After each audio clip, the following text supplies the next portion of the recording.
नमस्कार। चलिए शुरू करते हैं आज की कथा। नाना प्रकार के रत्नों से विभूषित अदृष्ट पूर्व उस मृग को देखकर जनक दुलारी सीता परम विस्मित हुई।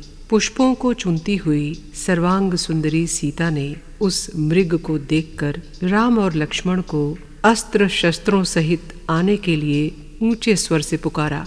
सीता के द्वारा बुलाए जाने पर राम और लक्ष्मण दोनों भाइयों ने वहां पहुंचकर उस माया मृग को देखा।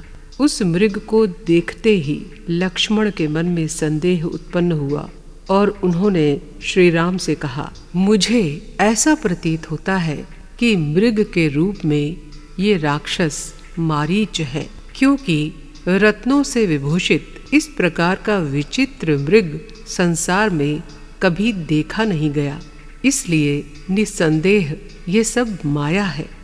लक्ष्मण को बीच में ही रोककर सीता ने राम से कहा, हे आर्यपुत्र, ये परम मनोहर मृग मेरे मन को अपनी ओर खींच रहा है। हे महाबाहो, आप इसे पकड़ लाओ, ये हम लोगों के लिए मन बहलाव का साधन सिद्ध होगा।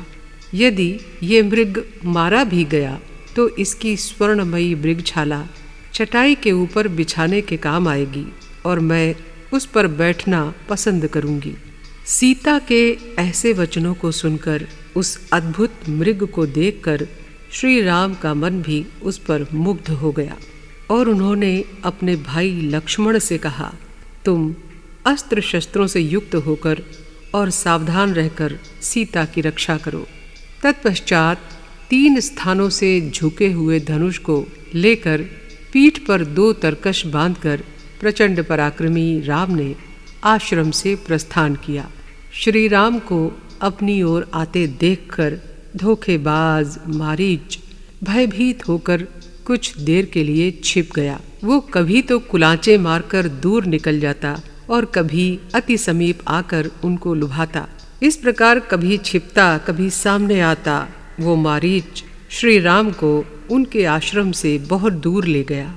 जब उस मृग के सौंदर्य पर मोहित होकर श्री राम इस प्रकार चले गए, तब वे बहुत क्रुद्ध हुए और उन्होंने उस मृग को मार डालने का निश्चय किया। फिर तो उन्होंने सूर्य की भांति देदीप्यमान शत्रु विदारक एक बाण निकाला और उसे अपने कठोर धनुष पर चढ़ा लिया और उसके बाद उस अस्त्र को मृग को लक्ष्य करके उस पर छोड़ दिया। उस बाण के आघात से थोड़ी देर जीने वाले मारीच ने पृथ्वी पर गिरकर भयंकर नाद किया। मरते समय उस मृग ने बनावटी शरीर को भी त्याग दिया। उस समय रावण के आदेश का स्मरण करता हुआ वो सोचने लगा कि क्या उपाय किया जाए जिससे सीता लक्ष्मण को यहाँ भेजें और रावण एकांत पाकर सीता का अपहरण कर ले। उपयुक्त अवसर जानकर मारीच ने श्री राम के कंठ स्वर का अनुकरण करते हुए हा लक्ष्मण, हा सीते, इस प्रकार आर्तनाद किया। उस मृग रूपी मारीच के आर्तनाद को सुनकर श्री राम के हृदय में भय उत्पन्न हो गया, इसलिए उन्होंने शीघ्रतापूर्वक जनस्थान की ओर प्रस्थान किया। इधर जब सीता जी ने वन में अपने पति के कंठस्वर के सदृश उस आर्तनाद को सुना, तब उन्होंने लक्ष्मण से कहा, तनिक जाकर राम का पता तो लगाओ, अपने भाई की रक्षा करो। सीता जी के ऐसा कहने पर कठोर अनुशासन में रहने वाले लक्ष्मण आश्रम से नहीं गए। तब सीता जी बहुत क्रोधित हुईं और उन्होंने कहा, तुम अपने भाई के मित्र रूप में शत्रु ही हो, क्योंकि इस विषम परिस्थिति में भी तुम अपने भाई की रक्षा के लिए नहीं जा रहे हो। क्या राम की विपत्ति ही तुम्हें प्रिय है? वस्तुतः भाई के प्रति तुम्हारा स्नेह नहीं है। शोक से व्याकुल होकर और डरी हुई सीता ने आंखों में आंसू भरकर जब ऐसा कहा तो लक्ष्मण जी बोले, हे वैदेही, पन्नग, असुर, गंधर्व, देव, दानव और राक्षस, इनमें से कोई भी श्री राम को जीत नहीं सकता है, इसलिए व्यर्थ की चिंता और संताप को त्याग दीजिए। उस मृग को मारकर आपके पति शीघ्र ही लौटेंगे। जो आर्तनाद आपने सुना है वो निश्चय ही आपके पति का नहीं है, किसी मायावी का है। महात्मा श्री राम तुम्हें धरोहर के रूप में मुझे सौंप कर गए हैं, इसलिए हे कल्याणी, मैं तुम्हें यहाँ अकेली नहीं छोड़ सकता। लक्ष्मण के ऐसा कहने पर सीता जी पुनः क्रुद्ध हो गईं और कठोर शब्दों में बोली, हे अनार्य और कुल कलंक, मैं जान गई कि श्री राम का विषादग्रस्त होना तुझे भला लगता है, परंतु नृशंस लक्ष्मण, स्मरण रखो, तुम्हारी ये साध कभी पूर्ण नहीं होगी। मैं तुम्हारे सामने ही अपने प्राण दे दूंगी। श्री राम के बिना इस भूतल पर मैं एक क्षण भी जीवित नहीं रह सकती। जब सीता जी ने ऐसी रोमांचकारी और कठोर बातें कहीं, तब जितेंद्रिय लक्ष्मण ने हाथ जोड़कर कहा, आप मेरी पूज्या हैं, मैं ऐसे वाक्य सहन नहीं कर सकता। मेरी जाने की इच्छा नहीं है, परंतु तुम्हारे दुराग्रह के कारण मैं अब राम के पास जाता हूँ।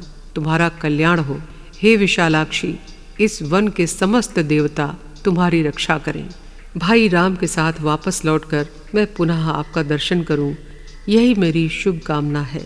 इसके बाद लक्ष्मण ने हाथ जोड़कर और सिर झुकाकर सीता जी को प्रणाम किया। फिर बार बार पीछे मुड़कर सीता को देखते हुए वे राम के पास चले।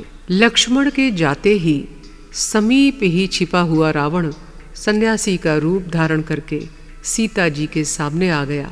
काम के बाणों से विद्ध राक्षस राज रावण वेद मंत्रों का उच्चारण करता हुआ एकांत आश्रम में सीता से विनम्रता पूर्वक बोला, हे कल्याणी, तू कौन है, किसकी स्त्री है, कहाँ से आई है और तेरे इस दंडक वन में आने का कारण क्या है?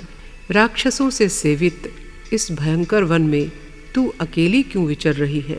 सन्यासी वेशधारी रावण को आया देखकर सीता जी ने उसका यथाविधि आतिथ्य किया और कहा, हे द्विजोत्तम, आपका कल्याण हो।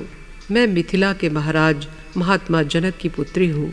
मेरा नाम सीता है और मैं श्री राम की प्रिया भार्या हूँ। जब हमारा विवाह हुआ उस समय मेरे पति श्री राम की अवस्था 25 वर्ष की थी और मेरी 18 वर्ष की थी। विवाह के पश्चात 12 वर्ष तक मैंने इक्ष्वाकुवंशी राजभवन में रहकर मनुष्य सुलभ संपूर्ण भोगों को भोगते हुए अपने सभी मनोरथों को पूर्ण किया। तत्पश्चात 13वें वर्ष के आरंभ में मेरी कनिष्ठ सास कैकेयी ने महाराज दशरथ से 2 वरदान मांगे, जिनमें से पहला था मेरे पति के लिए वनवास और दूसरा था भरत का राज्याभिषेक। तब पिता को मिथ्यावादी होने से बचाने के लिए मेरे पति 14 वर्ष के लिए वन आ गए और उनके साथ उनके छोटे भाई लक्ष्मण और मैं उनके साथ हो लिए। हे ब्राह्मण, मेरे पति श्री राम दान देते हैं, लेते नहीं। वे सत्य बोलते हैं, असत्य नहीं। श्री राम का ये अटल एवं सर्वोत्तम व्रत है। श्री राम के लक्ष्मण नामक महापराक्रमी भाई हैं। वो नरकेसरी मेरे पति के सहायक और संग्राम में शत्रु का नाश करने वाले हैं। हे ब्राह्मण, अब आप अपने नाम, कुल और गोत्र का भी ठीक ठीक परिचय दीजिए और ये भी बताइए कि आप अकेले इस दंडक वन में क्यों घूम रहे हैं।